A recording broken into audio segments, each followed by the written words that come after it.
యొక్క అవతారాల్ని ఒకసారి వింటే చాలు. అందున నైమిషారణ్యం లాంటి ప్రాంగణంలో వాటి పేర్లు విన్నంత మాత్రం చేత విష్ణుప్రీతికి పాత్రుడవుతాడు. వేరొక్కసారి జాగ్రత్తగా వినండి. మొట్టమొదట ఆదినారాయణుడు, సనకసనందనాదులు. దాని తర్వాత వచ్చినటువంటిది యజ్ఞవరాహావతారం. యజ్ఞవరాహావతారం తర్వాత నారదుడు. నారదుడి తర్వాత నరనారాయణుడు. నరనారాయణుల తర్వాత వచ్చినటువంటిది కపిలావతారం. కపిలావతారం తర్వాత దత్తాత్రేయావతారం. దత్తాత్రేయావతారం తర్వాత యజ్ఞావతారం. యజ్ఞుని యొక్క అవతారం తర్వాత వృషభావతారం. వృషభావతారం తర్వాత వచ్చింది పృథుమహారాజు గారి అవతారం. పృథుమహారాజు గారి అవతారం తర్వాత వచ్చినటువంటి అవతారం మత్స్యావతారం.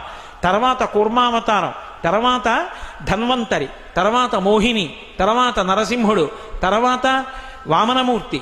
తర్వాత పరశురాముడు. తర్వాత రాముడు. తర్వాత రామచంద్రమూర్తి. తర్వాత బలరాముడు. బలరాముడి తర్వాత కృష్ణ భగవానుడు. కృష్ణ భగవానుడి తర్వాత ఏకకాలంలో 2 అవతారాలు